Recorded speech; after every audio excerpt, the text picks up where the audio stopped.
जिसमें पूर्ण संख्याएं और ऋणात्मक संख्याएं दोनों होती हैं, वे हमारी कहलाती हैं पूर्णांक संख्याएं। तो बात आती है दोस्तों जीरो की, कि जीरो क्या है, एक परिमेय संख्या है कि अपरिमेय संख्या। तो देखो दोस्तों, अगर हम जीरो के बटे में एक लिख दें, क्या लिख दें, एक लिख दें, तो ये मान लो पी हो गया और नीचे वाला क्या हो गया, क्यू हो गया, तो पी अपान क्यू। तो कहने का मतलब ये है दोस्तों कि जीरो को पी अपान क्यू के रूप में लिख सकते हैं। एक एग्जाम्पल और, जीरो के बटे में चाहे कुछ भी लिख दो, -3 लिख दो, -2 लिख दो, तो ये हो गया, क्या हो गया, पी हो गया और ये क्यू हो गया। तो जनरली हम यही जानते हैं कि परिमेय संख्याएं वे संख्याएं होती हैं जो पी अपान क्यू के रूप में होती हैं।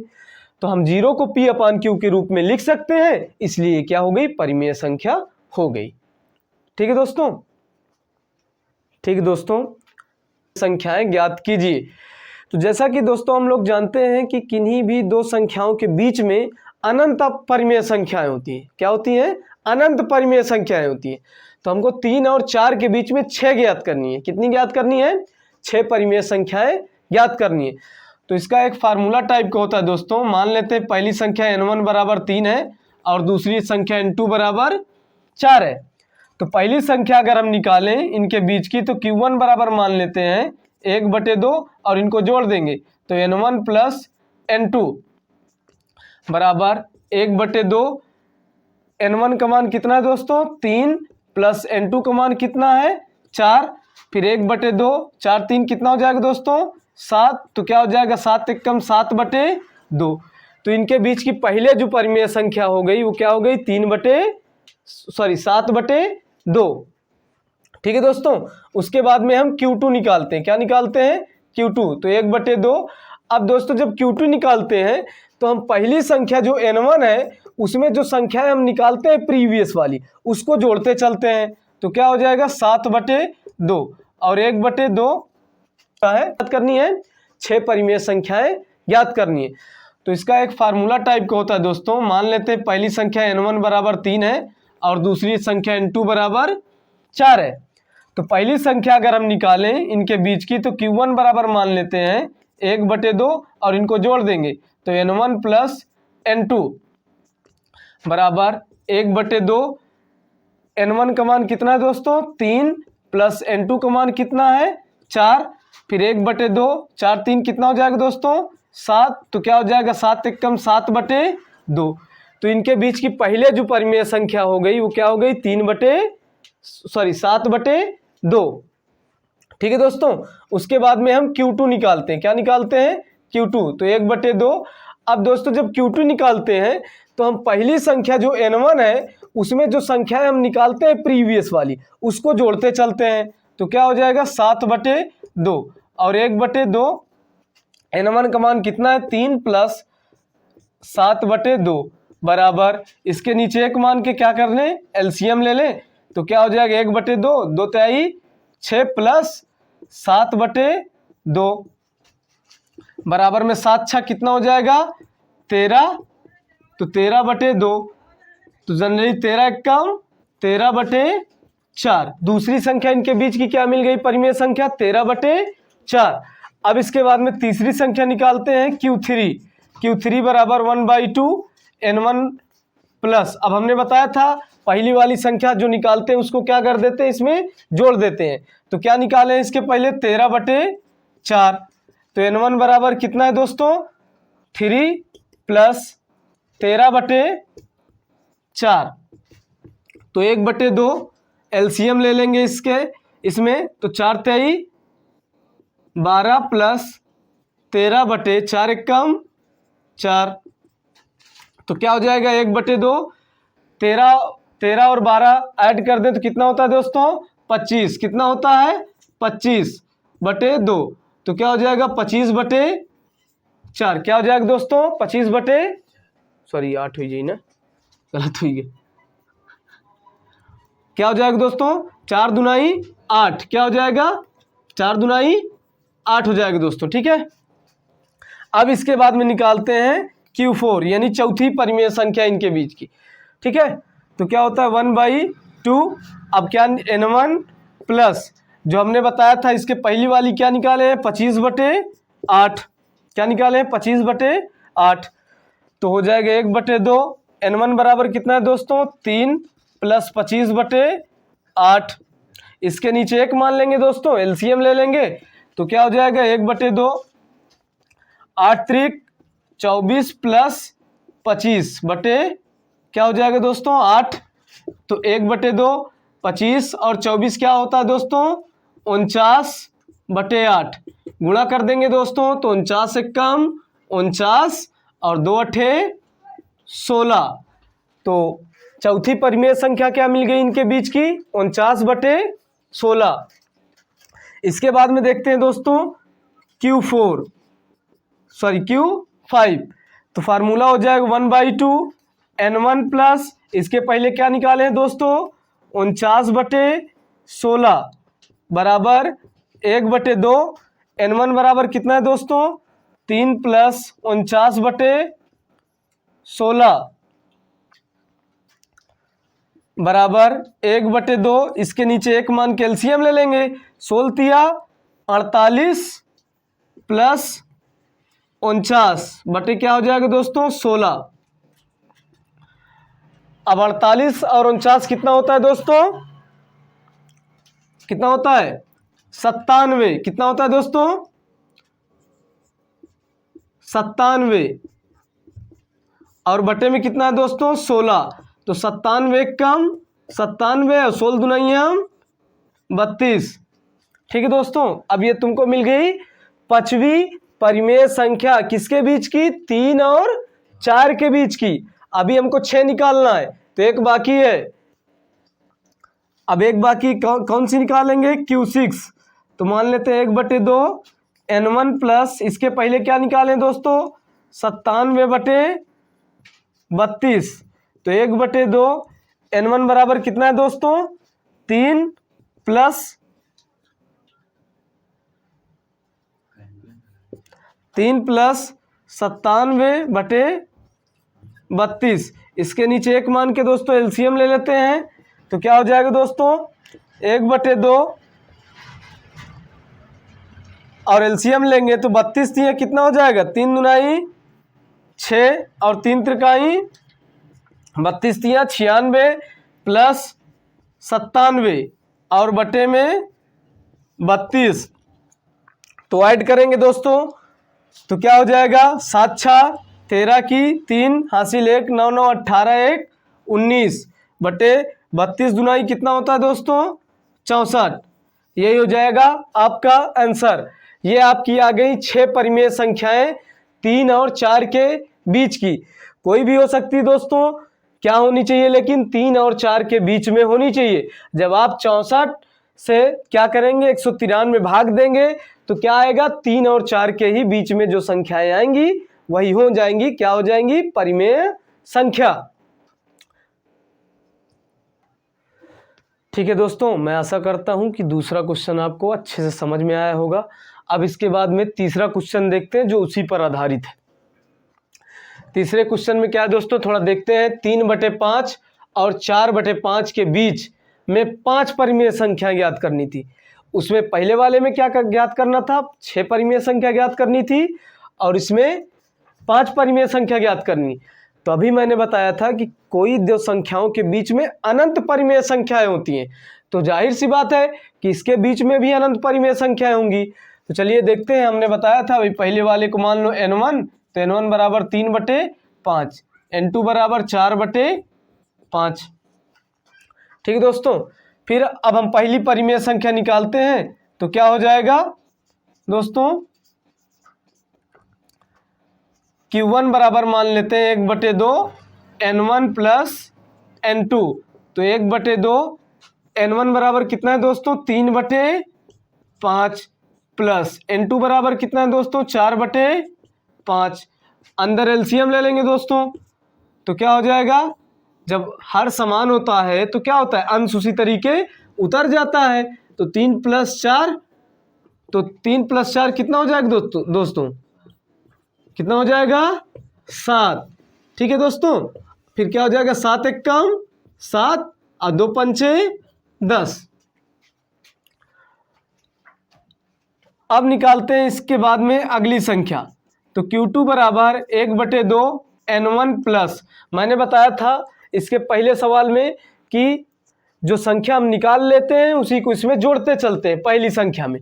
तो अभी क्या निकाले हैं, 7/10 इसमें जोड़ देंगे, 1/2, n1 बराबर कितना है दोस्तों, 3/5 प्लस और 7/10 एलसीएम लेंगे दोस्तों तो क्या हो जाएगा, एलसीएम मिलेगा 10।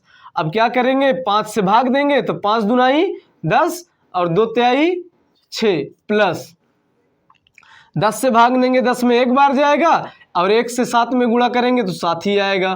तो क्या हो जाएगा, 1/2, 7 6 कितना हो जाएगा, 13/10, 13 1 13 और 2 10 दूनाई 20। दूसरी संख्या भी मिल गई दोस्तों। अब निकालेंगे Q3।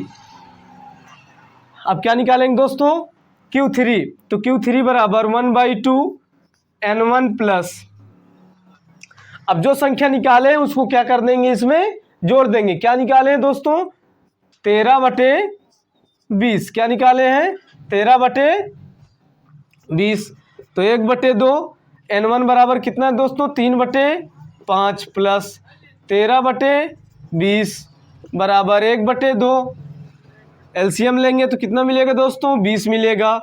5 से 20 में भाग देंगे कितना जाएगा, 5 चौक 20 और 4 तिहाई 12 हो जाएगा दोस्तों, प्लस 20 से 20 में भाग देंगे एक बार जाएगा, 1 से 13 में गुणा करेंगे तो 13 ही रहेगा। 12 और 13 कितना होता है दोस्तों, कितना होता है, 12 और 13 25/20। तो अब देखो ये कट रहा है तो 5 से 25 को काटेंगे तो 5 बार जाएगा और 5 चौक 20। तो कितना हो जाएगा, 5 1 कम 5, 2 चौको 8। ठीक है दोस्तों। अब उसके बाद में निकालते हैं Q4। तो 1/2 n1 प्लस, जो इसके पहली वाली संख्या क्या निकाले हैं दोस्तों, 5/8 बराबर 1/2। n1 बराबर कितना है दोस्तों, 3/5 प्लस फिर क्या है दोस्तों, 5/8। एलसीएम ले लेते हैं दोस्तों तो क्या मिलेगा एलसीएम, 5 8 40 और 5 से 40 में भाग देंगे कितनी बार जाएगा, 8 बार, 8 त्रिक 24 प्लस 5 50 25। या तो एलसीएम लेना ना आता है दोस्तों तो ऐसे करना है, नीचे नीचे का गुणा कर देना है, 5 8 40 फिर त्रियक गुणा कर देना है दोस्तों, 8 त्रिक 24 और 5 का 5 में गुणा तो 25। 24 और 25 कितना होता है दोस्तों, कितना होता है, 49। कितना होता है, 49/40, 49/40। तो गुणा कर देंगे तो क्या हो जाएगा, 49 एक कम 49 और 40 दुनाई 80। कितना हो जाएगा दोस्तों, 40 दुनाई 80। अब लास्ट है दोस्तों, क्या है, 1/2 n1 प्लस, इसके जस्ट वाली संख्या क्या निकली दोस्तों, 49/80। ठीक है दोस्तों। 1/2 n1 बराबर कितना पता है दोस्तों, 3/5 प्लस 49/80। एलसीएम ले लेते हैं दोस्तों फिर से यहाँ पास, तो एलसीएम क्या मिल जाएगा दोस्तों, 80। क्या मिलेगा दोस्तों इसका, 80। अब 5 से भाग देंगे 80 में तो 16 पंचे 80 और 16 तिया 48, 16 तिया 48 फिर प्लस। अब 80 से 80 में भाग देंगे दोस्तों तो जाहिर सी बात है एक बचेगा और एक का 49 में गुणा करेंगे तो 49। ठीक है दोस्तों। अब 48 और 49 जोड़ेंगे दोस्तों तो कितना हो जाएगा, कितना हो जाएगा दोस्तों, 97। ठीक है, और नीचे 80 तो हो जाएगा 97/40 दुनाई कितना होता है दोस्तों, सॉरी 80 दुनाई कितना होता है दोस्तों, 160। यही हो जाएगा तुम्हारा आंसर। ये हो गई 3/5 और 4/5 के बीच में 5 परिमेय संख्याएं Q1 Q2 Q3 Q4 Q5। ये सभी दोस्तों जब इसको दशमलव प्रसार में हल करोगे तो ये मिल जाएंगी 3/5 और 4/5 के बीच में।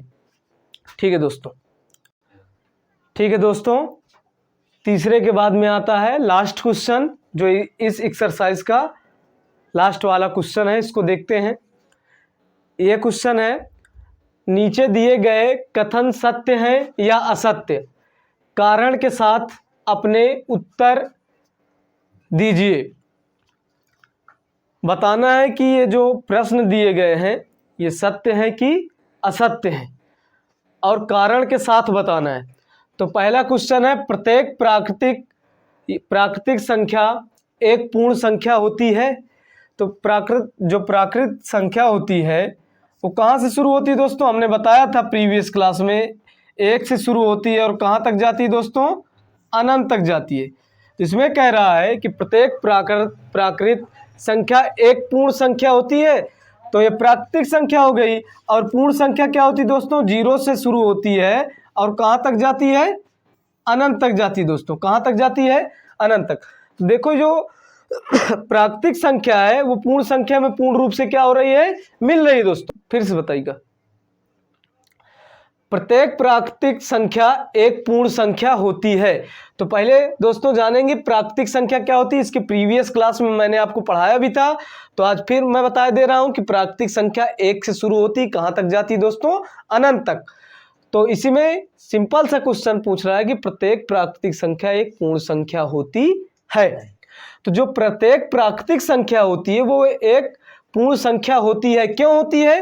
क्योंकि पूरी की पूरी जो प्राकृतिक संख्या है वो पूरी की पूरी पूर्णांक संख्या में क्या हो रही है? मिल रही है। इसलिए प्रत्येक प्राकृतिक संख्या एक पूर्ण संख्या होगी। ठीक है दोस्तों। अब अगला क्वेश्चन देखते हैं, दूसरा नंबर है, प्रत्येक पूर्णांक एक पूर्ण संख्या होता है। प्रत्येक पूर्णांक एक पूर्ण संख्या होती है। तो पहले पूर्णांक संख्या क्या होती है दोस्तों? पूर्णांक संख्या क्या होती है? जो माइनस में भी होती है दोस्तों, और कहे में होती है? प्लस में भी होती है दोस्तों। तो इसमें यही पूछ रहा है दोस्तों, ये पूर्णांक संख्या हो गई दोस्तों। पूछ रहा है कि पूर्णांक एक पूर्ण संख्या होती है। तो जो पूर्ण संख्या है, पूर्ण संख्या क्या होती है दोस्तों? 0, 1, 2 इस तरीके अनंत तक। जो पूर्णांक संख्या है वो पूर्ण रूप से पूर्ण संख्या मिल रही है क्या दोस्तों? नहीं मिल रही है, क्योंकि माइनस वाला पद इसमें है ही नहीं है, खाली प्लस प्लस वाला पद है इसमें। तो जब ये पूर्णांक संख्या पूर्ण रूप से पूर्ण संख्या में नहीं मिल रहा है, तो इसलिए हम कह सकते हैं कि प्रत्येक पूर्णांक एक पूर्ण संख्या नहीं होती है। तो ये वाला क्या हो गया था दोस्तों? सत्य हो गया था। और ये वाला क्या हो जाएगा दोस्तों? असत्य हो जाएगा। क्या हो जाएगा? असत्य। क्यों हो जाएगा? क्योंकि प्रत्येक जो पूर्णांक संख्या है वो पूर्ण रूप से पूर्ण संख्या में नहीं मिलता है। इसमें जो माइनस वाली संख्याएं हैं वो पूर्ण संख्या में नहीं मिल रही हैं, इसलिए प्रत्येक पूर्णांक एक पूर्ण संख्या नहीं होगा, अर्थात ये क्या है? असत्य है। अब तीसरा नंबर देखते हैं दोस्तों। तीसरा नंबर में प्रत्येक परिमेय संख्या एक पूर्ण संख्या होती है।